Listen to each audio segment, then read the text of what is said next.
C'est encore un plaisir, mesdames et messieurs, de nous retrouver sur cette plateforme de la télévision Renaissance. C'est le rendez-vous du journal en français, le journal que vous pouvez également consulter sur le compte de YouTube et de la télé Renaissance. Les titres, d'abord, c'est dommage que la police du Burundi, qui devait protéger la population civile, tire sur des citoyens. Richard Hagabimana, l'ancien officier de la police nationale, déplore que le porte-parole de ce corps ment pour de tels cas de bavure commis par la police. Cela après la mort d'un conducteur de taxi-vélo après avoir reçu une balle d'un policier.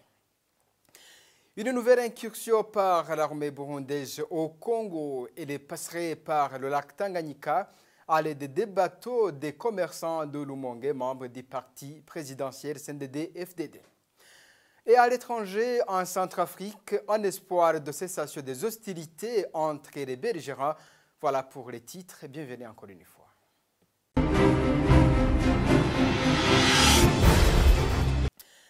Une nouvelle incursion de l'armée burundaise au Congo. À partir du sud du pays, des bateaux sont en stand-by pour transporter les militaires. Imbenera Koulé et quelques agents du service national de renseignement en direction des localités d'Ubouari. Selon une source proche des autorités militaires, cette incursion viserait à récupérer les positions qu'ils avaient abandonnées sous pression des militaires de la MONUSCO pour surveiller les mouvements qui veulent attaquer le Burundi d'après l'armée burundaise. C'est un reportage de Denis Daikengruki. Les préparatifs concernent surtout des unités spécialisées comme la police militaire, la brigade spéciale pour la protection des institutions, appui pour la protection des institutions, plus les éléments de la DCA, défense contre avions, dit 301 bataillons et les éléments du service national de renseignement. Selon nos sources proches de l'armée burundaise, l'effectif total serait de 480 militaires, tous en tenue de l'armée burundaise. Certains de ces éléments sont déjà dans le 512e bataillon de Lumongue où ils vont se rencontrer avant de partir en RDC. Nos sources militaires indiquent qu'ils vont emprunter le lac Tanganyika. Deux commerçants de Lumongue vont assurer leur déplacement. Il s'agit d'un certain Révérien Nkurunziza, membre influent du CNDD-FDD et ancien président des pêcheurs de Minago, et un certain Athanase Buchumi, l'actuel président des pêcheurs de Minago. C'est grâce à les bateaux de fortune qu'ils utilisent pour la pêche qu'ils vont se rendre dans les localités de Ubouali. Les mêmes sources nous indiquent qu'ils ont une mission de reprendre les combats contre les mouvements rebelles afin de les empêcher d'attaquer le pays. Le départ pour ces militaires reste un secret, mais ils sont priés d'être prêts à tout moment. L'armée burundaise nie toujours ses incursions au Congo. Merci à Denis Daikengruki pour suivre notre journal. Il n'y avait pas un conflit entre le policier et le conducteur de taxi, vélo mort par une balle de ce policier, tout près de la commune Rohelo à mairie de Bujumbura. C'est ce qu'a dit le porte-parole de la police, Pierre Nkurikiye. Pour lui, c'est plutôt le bagarre qui a éclaté entre les collègues du conducteur de taxi vélo qui voulait désarmer le policier. Et c'est celui-là qui a fait que la balle est sortie du fusil et tué le conducteur de taxi vélo. Il ajoute encore que le procès de ce policier est dans les mains de la justice. On l'écoute.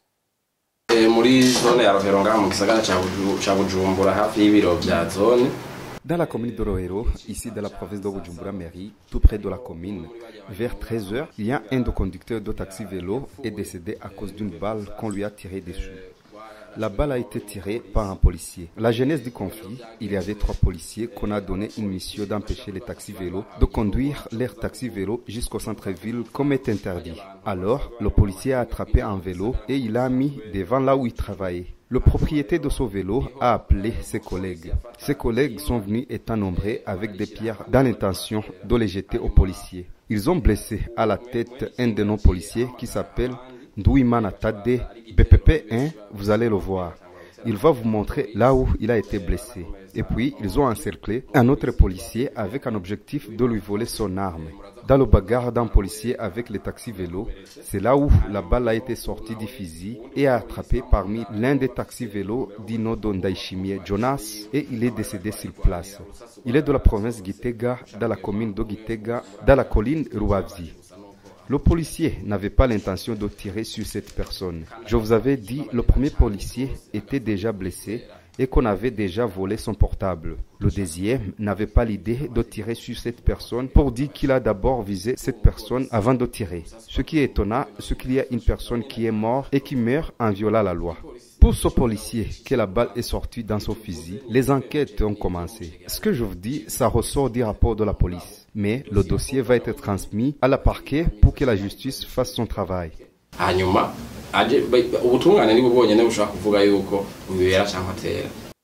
Voilà, c'était Pierre Nkurikiye, il est porte-parole de la police nationale.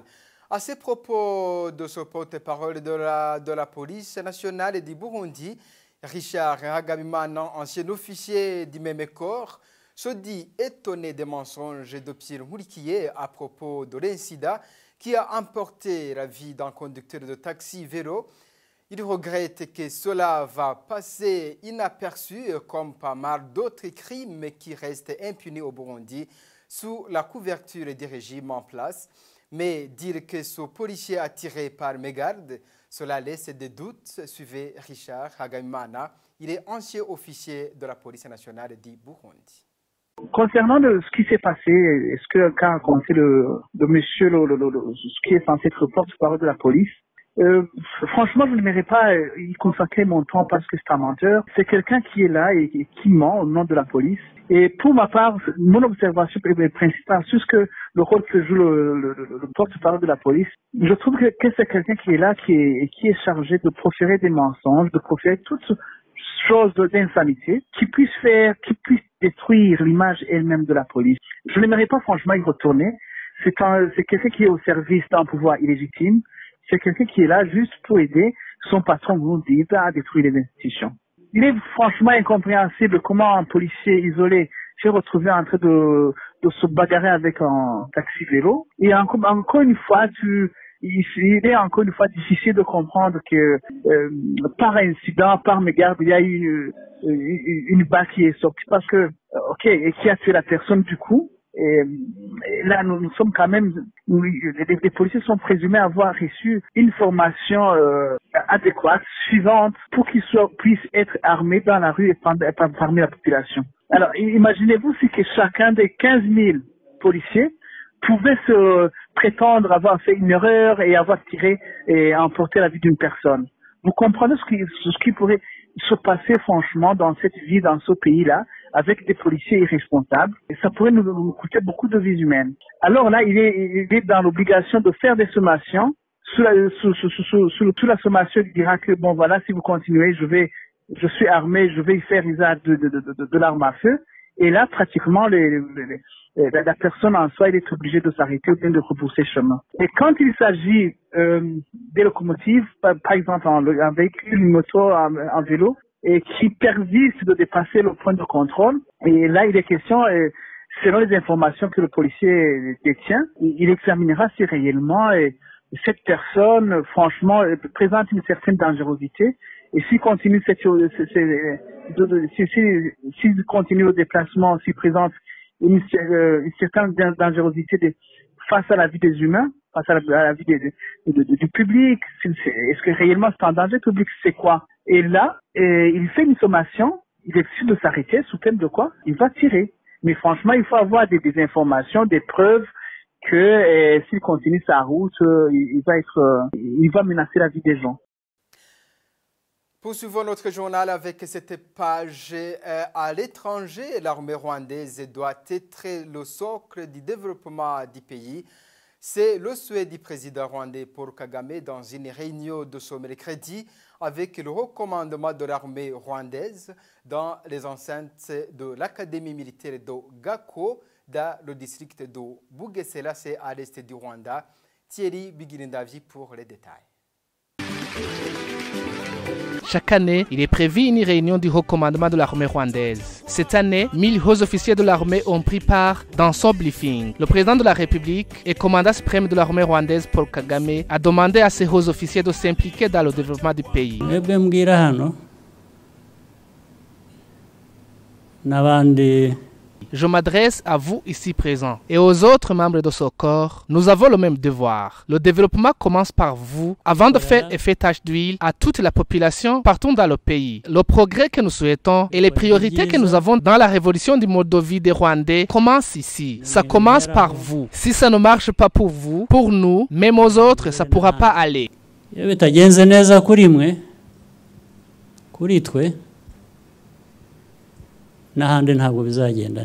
L'organe du haut commandement de l'armée rwandaise est mis en place par un décret présidentiel qui prévoit aussi le nombre de participants. Il tient une réunion ordinaire une fois l'année et des réunions extraordinaires autant que nécessaire. Il est dirigé par le commandant suprême de l'armée rwandaise. C'est un organe qui prend des décisions de haut niveau dans le domaine sécuritaire et qui coordonne la hiérarchie militaire.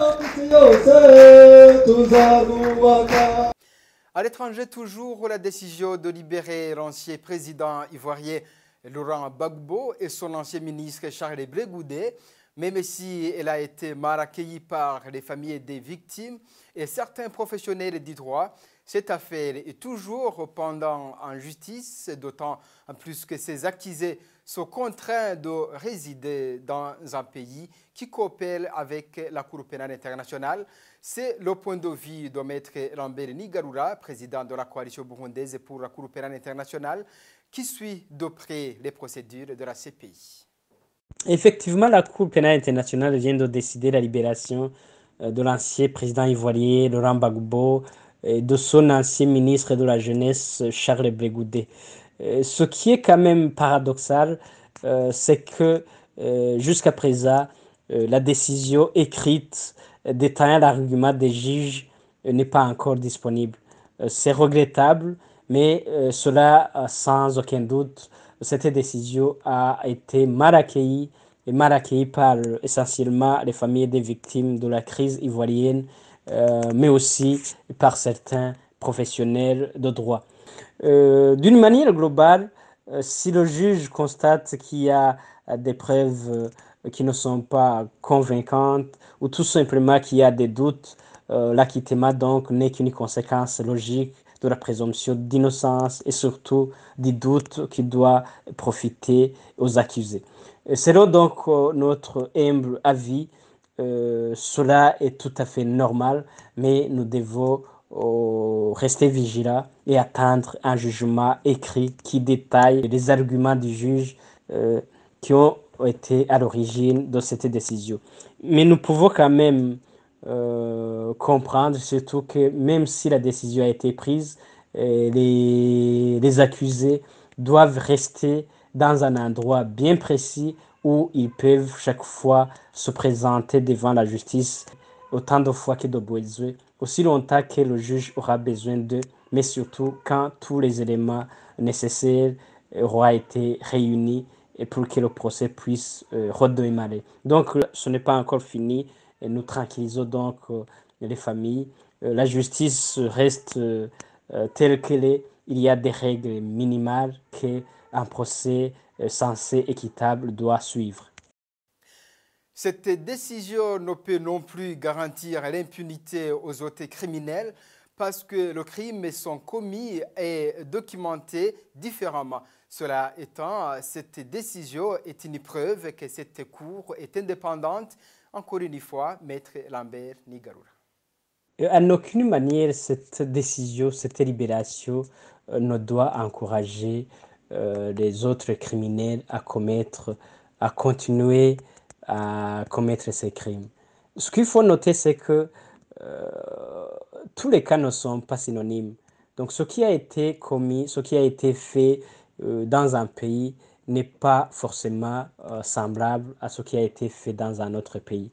Mais aussi, il faut savoir que les mécanismes, mais aussi la manière de documenter des crimes est aussi différente. Cela pour dire que un cas comme celui qui vient d'être rendu public ne devait pas servir de leçon parce que ça dépend de plusieurs réseaux, ça dépend de plusieurs façons dont le juge ou le bureau du procureur a mis en place pour la poursuivre, pour la poursuite des auteurs de ces crimes.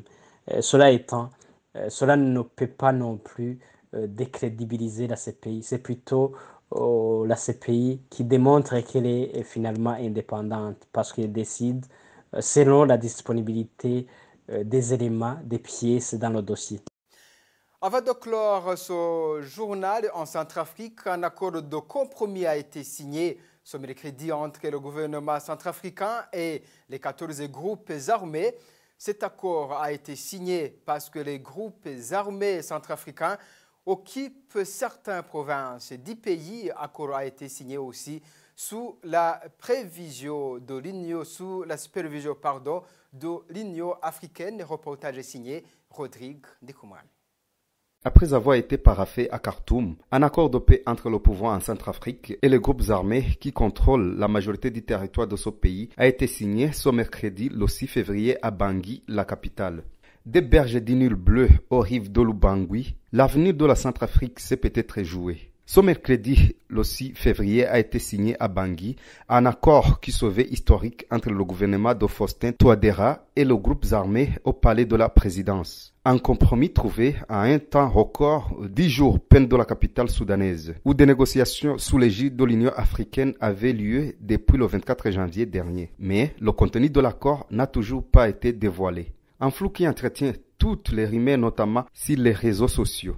Ce texte, qui constitue, selon les mots même du directeur du cabinet du président Touadéra, Firmé Grebada, les réponses apportées aux compatriotes qui avaient fait le choix de prendre les armes comportent en effet de nombreuses parts d'ombre, à commencer par la question de l'amnistie. Armel Soyo, porte-parole de Révolution et Justice, exprime ainsi sa satisfaction quant à l'accord signé. Pour ce qui concerne le contenu, on parle d'abord de la paix. Explique-t-il. Second point, on parle de la liberté. Et pour ce qui concerne l'amnistie, un mécanisme transitionnel a été mis en place pour accompagner le processus. Le chef des deux principaux groupes, Ali Darassa pour l'Unité pour la paix en Centrafrique, IPC, Noureddine Adam, leader du Front populaire pour la renaissance de la Centrafrique, FPRC, n'ont pas assisté à la cérémonie de signature.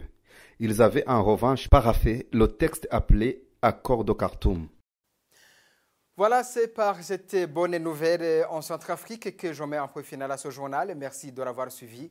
Au revoir et à la prochaine.